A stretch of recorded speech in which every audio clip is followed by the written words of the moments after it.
തിരുവനന്തപുരത്ത് വീട് കുത്തിത്തുറന്ന് വൻ മോഷണം. തിരുവനന്തപുരം ജില്ലയിലെ നെടുമങ്ങാട് ചുള്ളിമാനൂര് ആട്ടുകാലിലാണ് സംഭവം. ആട്ടുകാലിൽ അനസിൻ്റെ വീട്ടിലാണ് മോഷണം നടന്നത്. അനസും കുടുംബാംഗങ്ങളും കഴിഞ്ഞ 2 ദിവസമായി വിനോദയാത്രയിലായിരുന്നു. വീട് പൂട്ടി പോയി ഇന്ന് രാവിലെയോടെയാണ് വീടിൻ്റെ പ്രധാന വാതിൽ കുത്തിത്തുറന്ന നിലയിൽ കണ്ടെത്തിയത്. വീടിൻ്റെ പ്രധാന വാതിൽ കുത്തിത്തുറന്ന് അകത്തു കയറിയ മോഷ്ടാവ് പ്രധാന മുറിയിലെ അലമാര കുത്തിത്തുറക്കുകയും അതിലുണ്ടായിരുന്ന 25 പവനിലധികം സ്വർണ്ണാഭരണം കവരുകയും ചെയ്തു. വീട്ടിലെ പണം ഉൾപ്പെടെ കവർച്ച ചെയ്യപ്പെട്ടിട്ടുണ്ട്.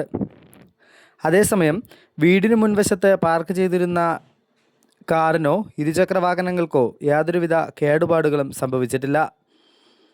മറ്റു മോഷണങ്ങളും നടന്നിട്ടുമില്ല. അനസും ഫാമിലിയും കഴിഞ്ഞ 3 ദിവസമായി ടൂറിലായിരുന്നു. ഇന്ന് രാവിലെ ടൂർ കഴിഞ്ഞ് ഒരു 7 മണിയോടുകൂടി ഇവിടെ വീട്ടിലെത്തിയപ്പോഴേക്കും വീടിൻ്റെ ഫ്രണ്ട് ഡോറ് തുറന്ന് കിടക്കുന്നു. അകത്തേറി പരിശോധിച്ചപ്പോൾ 25 പവനോളം വരുന്ന സ്വർണവും 25,000-ഓളം രൂപയും നഷ്ടപ്പെട്ടതായിട്ടാണ് ആ വീട്ടിലെ താമസക്കാരനായ അനസ് പറഞ്ഞിട്ടുള്ളത്. പരാതിയും ആ രീതിയിലാണ് കൊടുത്തിട്ടുള്ളത്. നെടുമങ്ങാട് നിന്ന് പോലീസ് സംഘം സ്ഥലത്തെത്തി അന്വേഷണം നടത്തി. തുടർന്ന് ഡോഗ് സ്ക്വാഡും ഫിംഗർ പ്രിൻ്റ് ബ്യൂറോയും സ്ഥലത്തെത്തുകയും വിശദമായ പരിശോധന നടത്തുകയും ചെയ്തു. ജനപ്രതിനിധികൾ ഉൾപ്പെടെ നിരവധി പേർ സംഭവസ്ഥലത്ത് എത്തിയിരുന്നു. നെടുമങ്ങാട് പോലീസ് കേസെടുത്ത് വിശദമായ അന്വേഷണം ആരംഭിച്ചിട്ടുണ്ട്.